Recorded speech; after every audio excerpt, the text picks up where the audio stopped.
Hello दोस्तों। हम हैंगे एके और हमारे साथ हैंगे भैया निरंजन।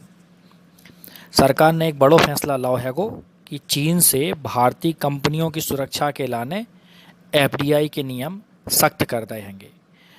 तो जो बात तो गई भैया एफडीआई की, वे कह रहा है कि कोरोना महामारी के संकट में भारतीय कंपनियों के जबरन अधिग्रहण के खतरे को भांपते हुए केंद्र सरकार ने विदेशी निवेश के नियमों को कड़ो कर दो हैगो।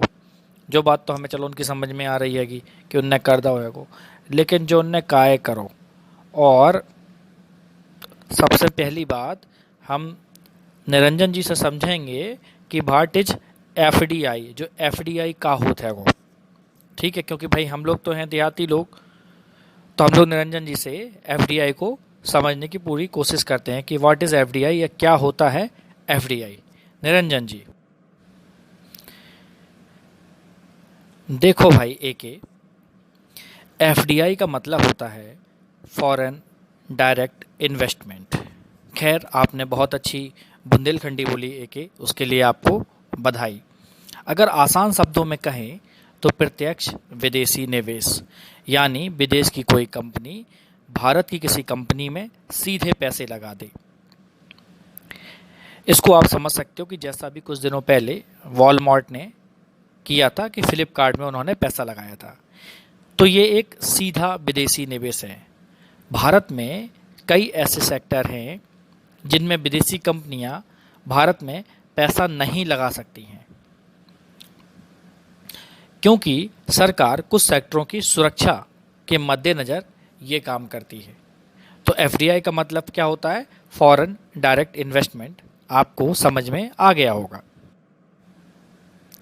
कोरोना महामारी के इस संकट में भारतीय कंपनियों के जबरन अधिग्रहण के खतरे को भांपते हुए केंद्र सरकार ने विदेशी निवेश के नियमों को सख्त कर दिया है। अगर आसान शब्दों में कहें तो कोरोना वायरस की वजह से कई बड़ी और छोटी कंपनियों की मार्केट वैल्यू गिर गई है। ऐसे में उनका अधिग्रहण यानी ओपन मार्केट से शेयर खरीद कर उनका मैनेजमेंट या कंट्रोल हासिल किया जा सकता है। इसलिए सरकार ने नियम सख्त किए हैं। आपको बता दें कि हाल में चीन के central bank People's Bank of China ने भारत की सबसे बड़ी housing finance company HDFC housing development finance corporation में 1.01% की हिस्सेदारी खरीद ली है। तो सरकार को ये लगा कि इससे कहीं कोई नुकसान ना हो जाए, और इस नुकसान से बचने के लिए सरकार ने ये काम किया है। अब ये क्या है नया फैसला? अब ये नया फैसला क्या है? इस नए संशोधन के अनुसार पड़ोसी देशों से भारतीय कंपनियों में एफडीआई निवेश के लिए अब सरकारी अनुमति की आवश्यकता होगी। यह उन सभी देशों पर लागू होगा जो चीन के साथ भारत के साथ भूमि की सीमा साझा करते हैं।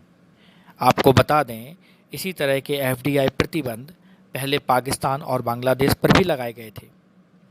DPIIT department of promotion of industry and internal trade की ओर से जारी नोट के अनुसार सरकार ने मौजूदा परिस्थितियों में अवसरवादी अधिग्रहण या भारतीय कंपनियों के अधिग्रहण पर अंकुश लगाने के लिए एफडीआई की पॉलिसी में बदलाव कर दिया है।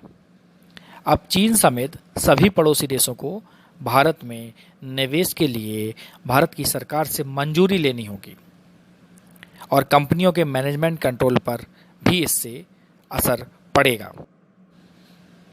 कंपनियों के मैनेजमेंट कंट्रोल पर असर पड़ने वाले विदेशी निवेश के लिए मंजूरी जरूरी है।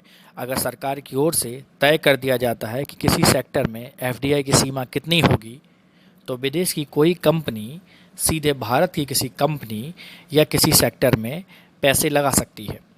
अगर कैबिनेट किसी सेक्टर में एफडीआई की सीमा तय कर देती है और साथ में ये कहती है कि ये एफडीआई ऑटोमेटिक रूट के जरिए नहीं आएगा, तो फिर इसके लिए सरकार की मंजूरी लेनी होगी। और सरकार की मंजूरी का मतलब है जिस सेक्टर में सरकारी रूट के जरिए विदेश से पैसे आने हैं, उस सेक्टर से जुड़े मंत्रालय से इसकी मंजूरी लेनी होगी। ऐसे कई कदम यूरोप के कई देश पहले भी उठा चुके हैं। जर्मनी, ऑस्ट्रेलिया, स्पेन, इटली ने भी इस प्रकार की सख्ती का फैसला किया है कि अवसरवादी निवेश को रोका जाए, कंपनियों के वैल्यूएशन में आई गिरावट का फायदे को रोकने के लिए। जैसा कि हमारे मित्र ने बताया कि कंपनियों के वैल्यूएशन में आई गिरावट का फ़ायदा उठाने से रोकना ही इसका असली मकसद है। तो यूरोप के कई देशों ने भी इस तरह के कदम पहले भी उठा लिए हैं। तो इसका मतलब ये हुआ मोटा मोटा सा कि अब चीन समेत सभी पड़ोसी देशों को भारत में निवेश के लिए मंजूरी लेनी होगी, और वैसा कोई निवेश जो कंपनियों के मैनेजमेंट कंट्रोल पर असर डाले तो उसके लिए सरकार से मंजूरी लेनी होगी, मतलब उस सेक्टर से जुड़े मंत्रालय से मंजूरी लेनी होगी। ओके, तो उम्मीद करता हूँ कि आपको ये न्यूज़ पसंद आई होगी। अगर आपको ये न्यूज़ पसंद आई है तो लाइक करें, सब्सक्राइब करें। Thank you.